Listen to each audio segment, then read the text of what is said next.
Hello and welcome to Who the Fuck is in the Mirror. How's everybody doing today? Not that you guys are answering because it's recorded. But anyway, I want you to kind of sit for a second and just allow yourself to think of how you're doing today. What are you feeling today? What are the sensations that you're having in your body? Because all of this stuff that we're reading about and learning about means nothing if we don't incorporate it into our lives, right? So just sit for a moment and allow yourself to think, to be.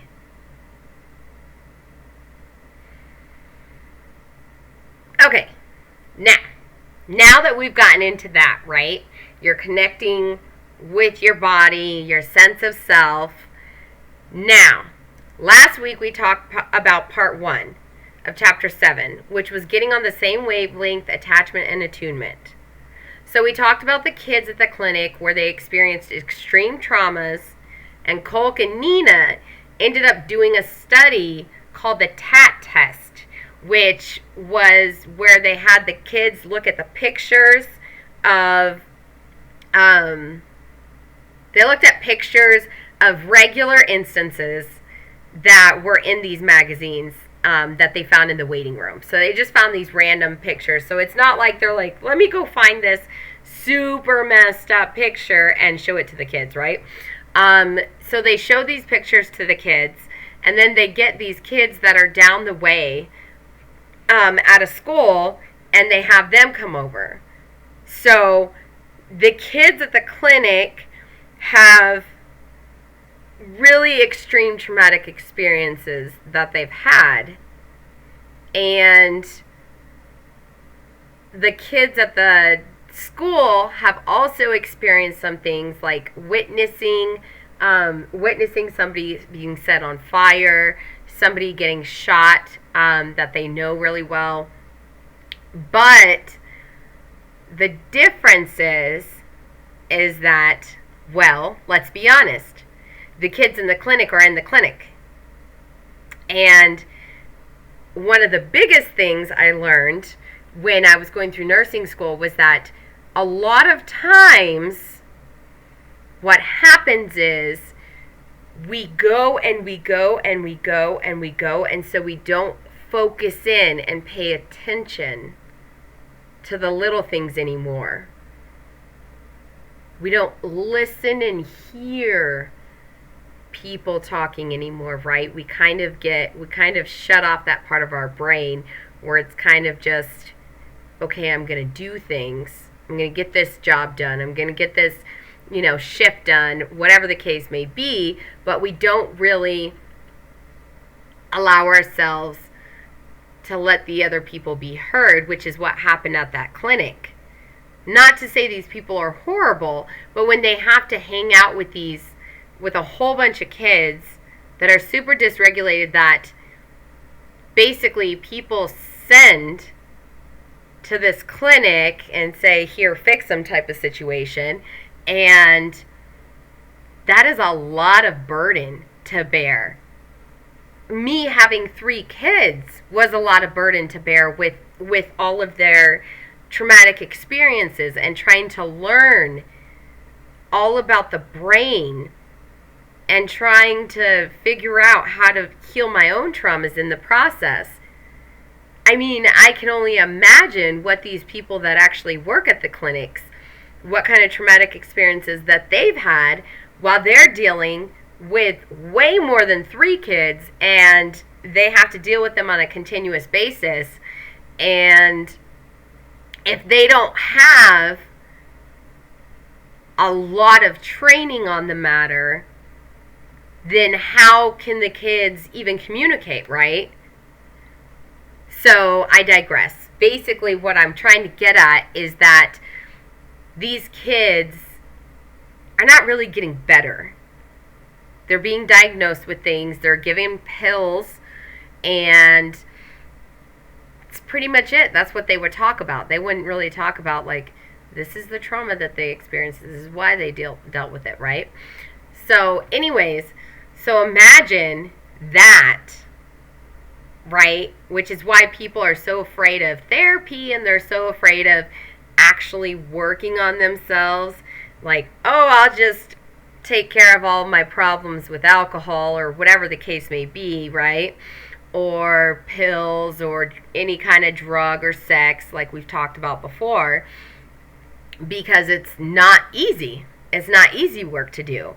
So imagine these children that don't even have someone to teach them these things in an appropriate manner, and they're basically just telling them that you're the problem after they've experienced a man raping them or someone tying them down and beating them. And then they get sent away. Imagine what that does to their brain. And just take that in. So basically, they have them look at these pictures, both groups, and they're looking at their perceptions of the world. And if you listened last week, then you know that their perceptions were pretty gory for the kids that were at the clinic, as opposed to the other kids that were like sunshine and rainbows and everything's going to work out, right? The kids at the clinic are like, you know, everything's going to explode and people are going to die and beat mercilessly to their death. Very, very brutally violent, aggressive. So now today what we're going over is what we were speaking with about last week, which was learning whether the different worldview of normal children could account for their own resiliency, and on a deeper level, how each child actually creates their map of the world. Then, is it possible to help the minds and brains of brutalized children to redraw their inner maps and incorporate a sense of trust and confidence in the future? Now that is so much easier said than done, to be quite honest. Is it possible? Fuck yeah, it is. Anything's possible until you're dead, right? But redrawing their inner maps and incorporating a sense of trust and confidence in the future, let me tell you, that is the hardest thing to have to retrain your kids, or kids in general, or yourself, especially if you're an adult, right? And you never even knew that your way of thinking was toxic.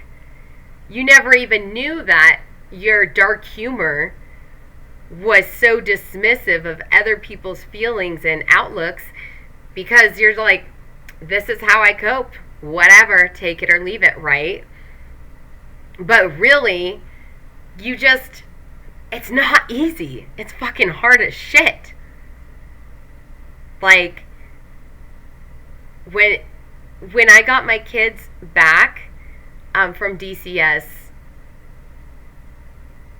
it was the most traumatizing thing for me to watch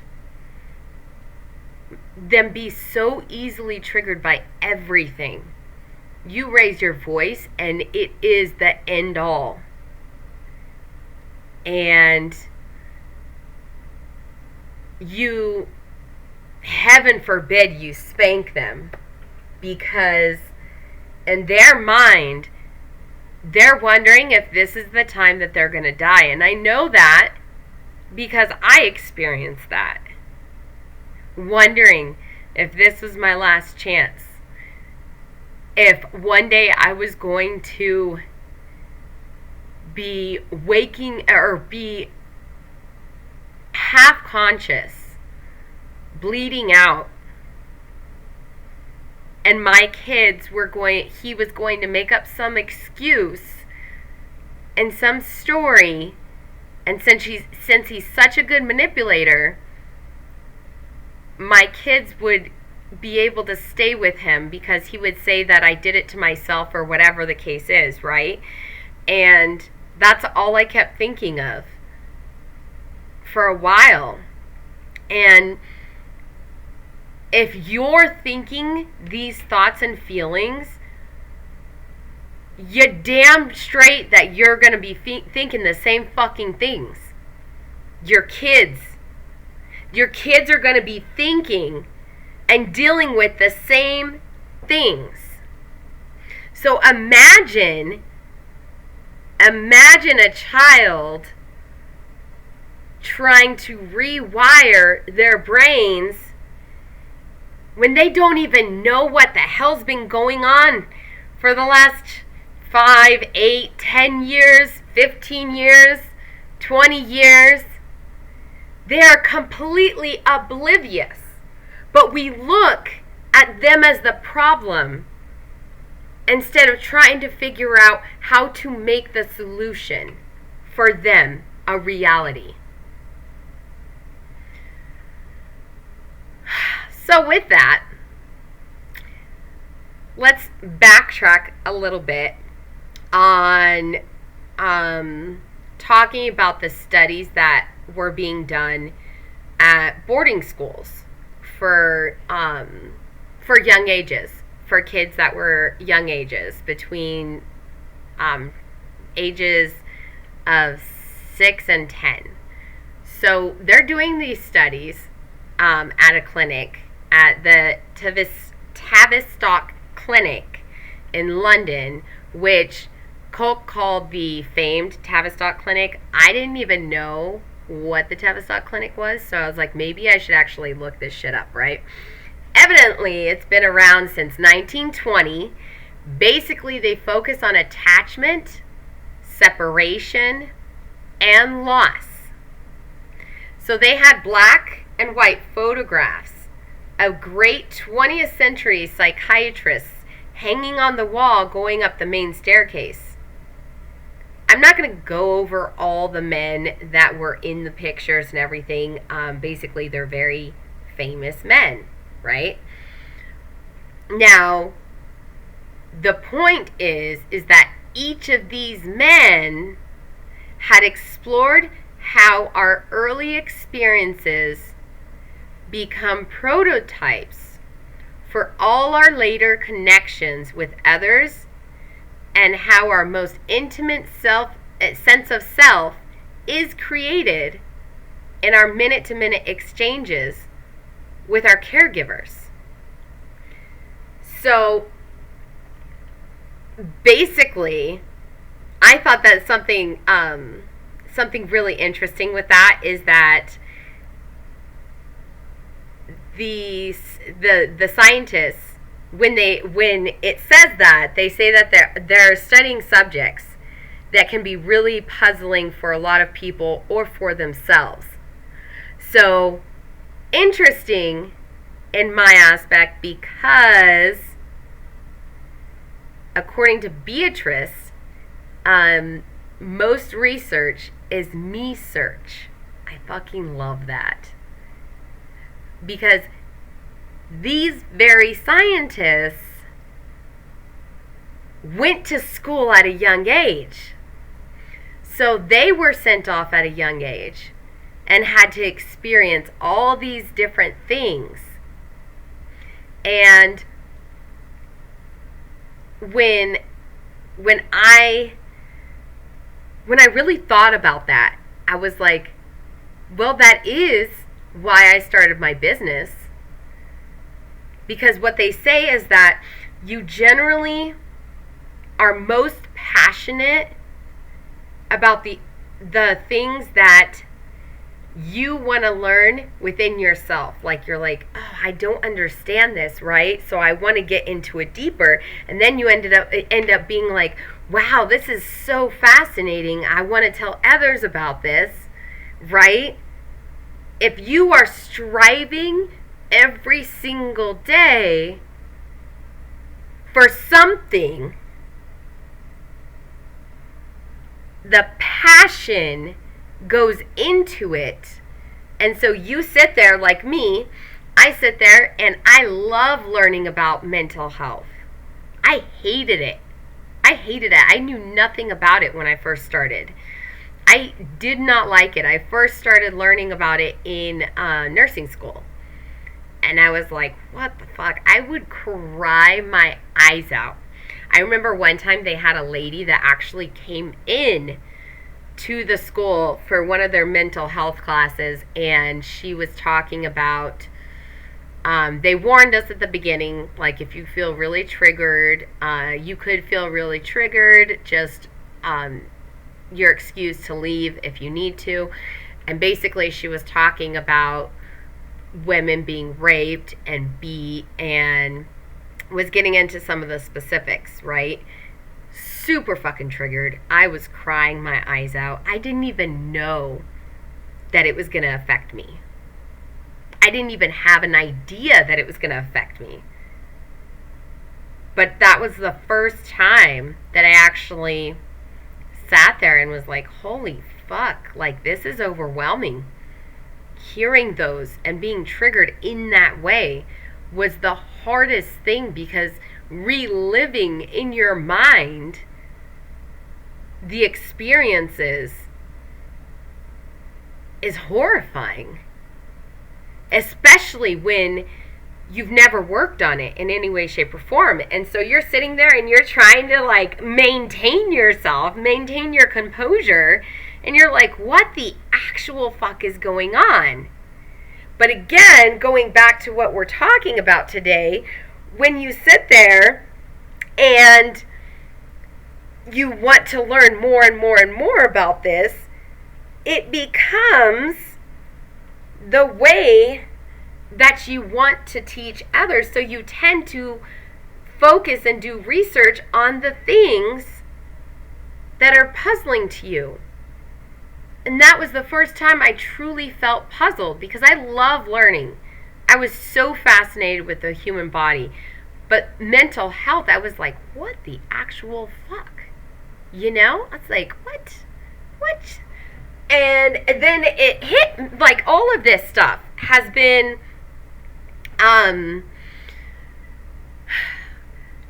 trying to find your sense of self. And these men are sitting there and they're looking at their attachment, and they're looking at their lack of attachment because they weren't even with their parents.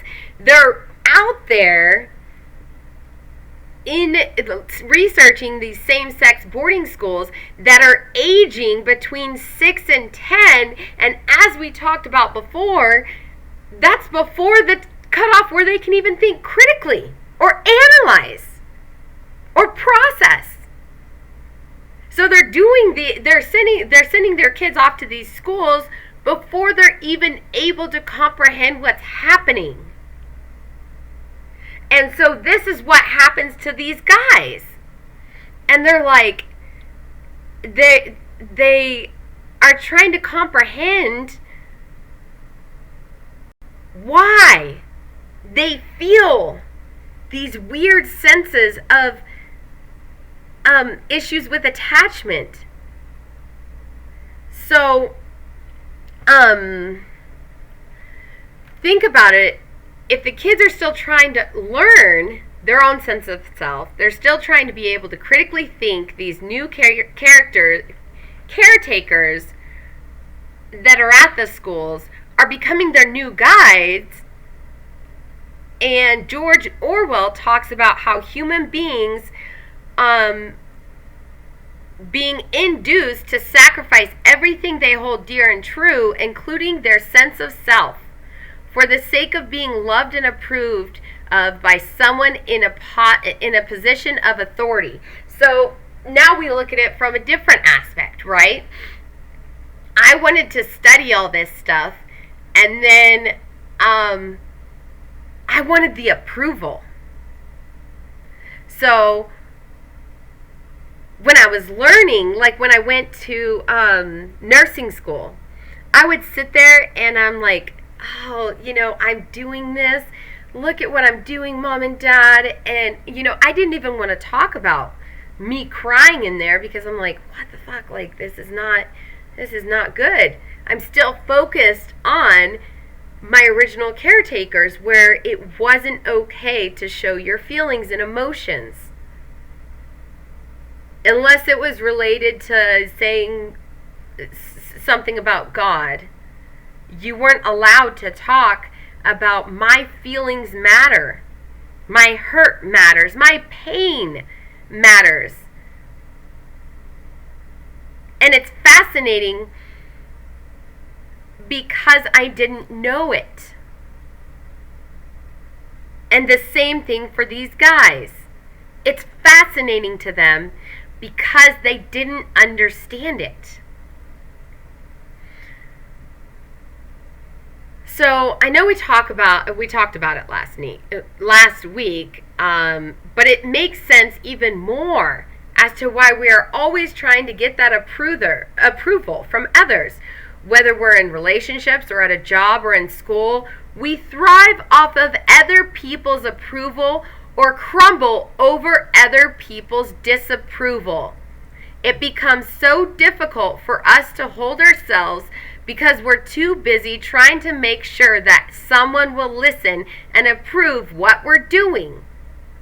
It's all about our attachments and lack thereof, aka the attachment theory, which is what all of these studies that these men were learning.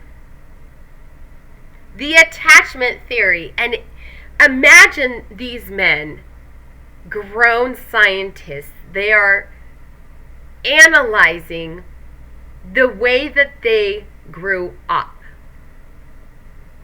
And that aha moment hits.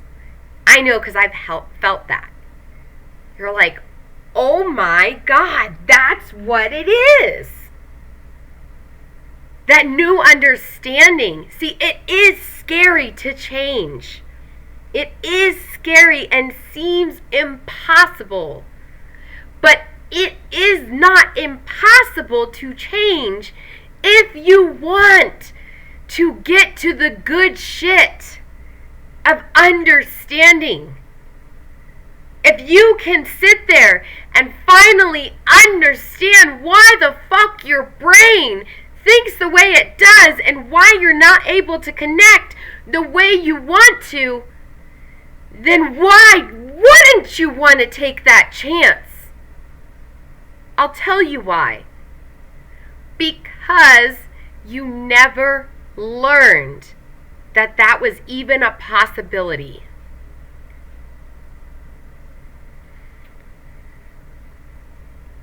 For instance,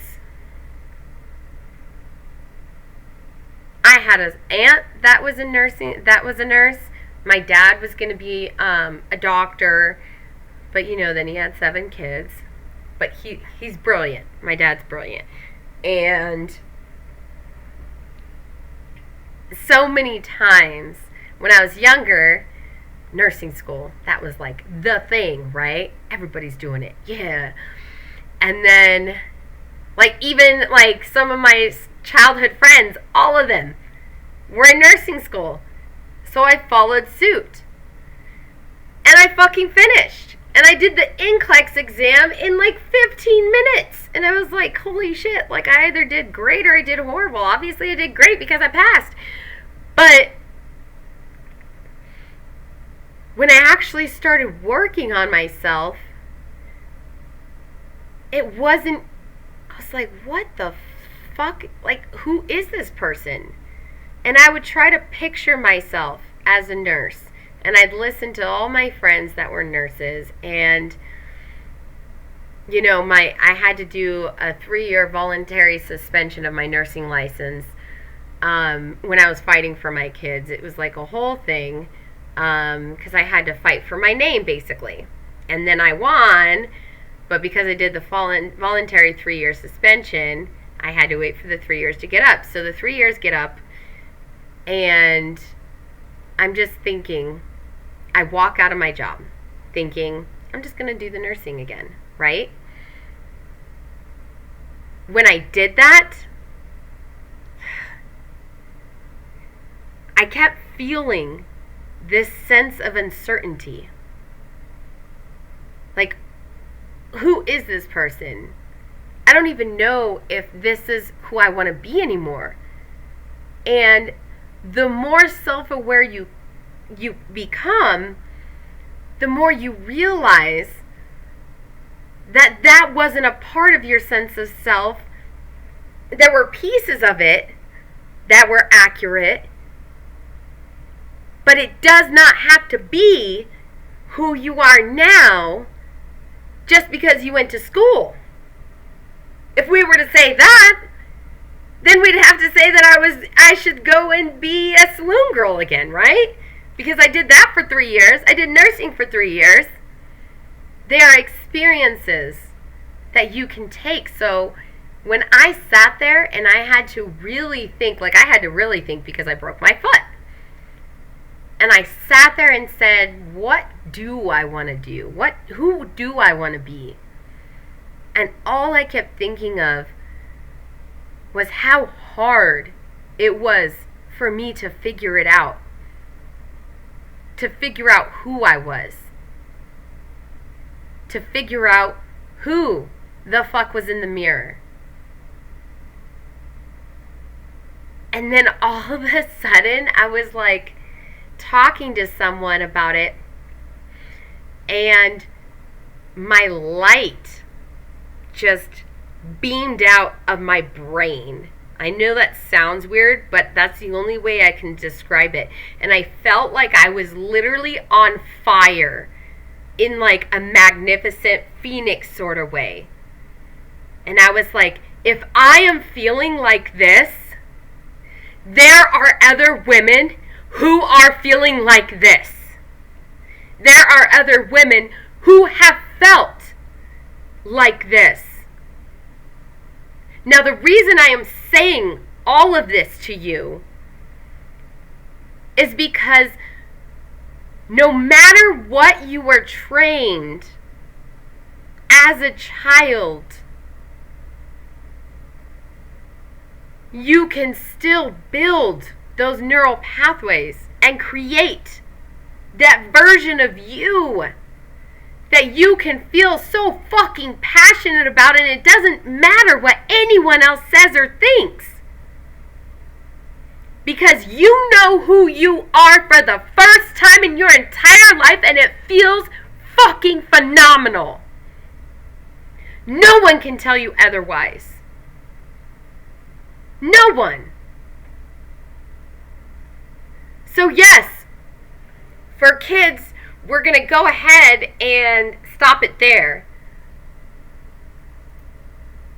And then next year we're going to kick off, or next week, we're going to kick off with the attachment theory. But I want to leave you with this. You can sit there and fight you can fight and say that there's no point in saving you. You're already too far gone. You've dealt with pain. You've dealt with hurt. You can do that. You can damn sure do that, because I've done it. Hell, I'm 36 and I didn't start figuring shit out until I was about 33, almost 34. And I was like, holy fuck, is this going to be my life? Is this how I'm going to learn? Like, is this how I'm going to raise my kids? And people kept telling me, and I kept listening to everyone else tell me that I had this problem, and this problem, and this problem. My whole life. And people ask me now, how the fuck are you able to do all you do? if you can do this, anybody has a chance. Somebody said that to me. If you can be happy, Angela, with your past, anybody can. And you know what? You can. It hurts. And it's painful. And you want to give up because it's so fucking hard. But while, yes, getting back to the beginning of the episode, the kids that have the loving families and the good atmosphere and experiences and have the support from the caretakers and their worldview is a lot brighter. That is true. But it is also true that even that child that wasn't sure if they were going to survive, or that child that watched their mother be beat, or that mother that was beat,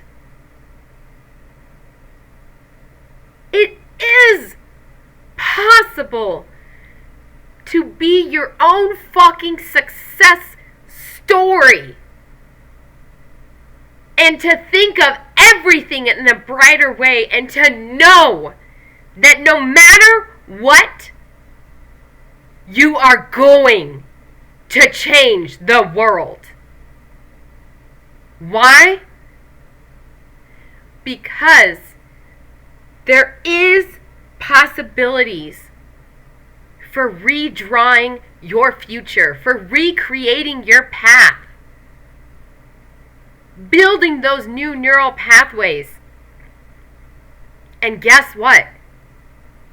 Sometimes those are the most fierce, confident, badass people you will ever meet, because they have that struggle, but they pushed their fucking asses through that struggle. And they became the people they are today. You are that person. Those children that have been hurt can be those people. Those adults that have done inexcusable things in their own eyes, cheated, murdered, lied, beat other people. That does not have to be the end of the story. Nobody is too far gone. Nobody. You are worth every breath. You are worth every tear. And that is my sense of self. And that is how I know that it is possible to help those kids. Because I was one of those kids. I was one of those adults. And I am so happy now.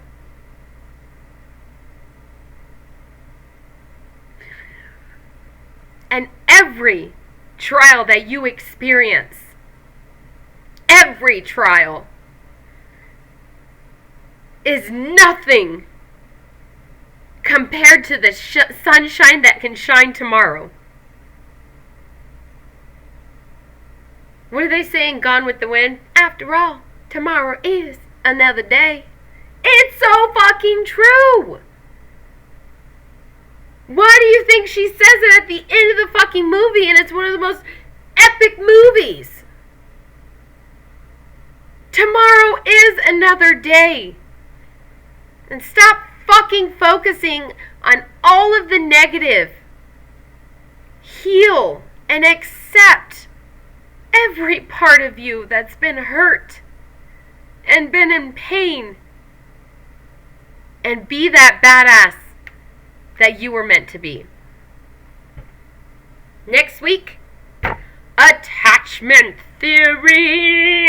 We'll be talking about Bowlby versus Freud, which, by the way, I didn't even realize that there was a difference since I'm so new to this all of it.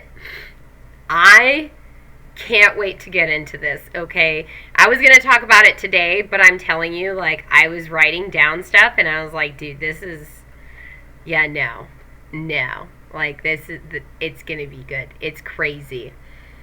It's so crazy. The differences, and then the arguments between the two, it's juicy shit. So, I look forward to talking to you guys next week. Stay tuned. Don't forget to follow me.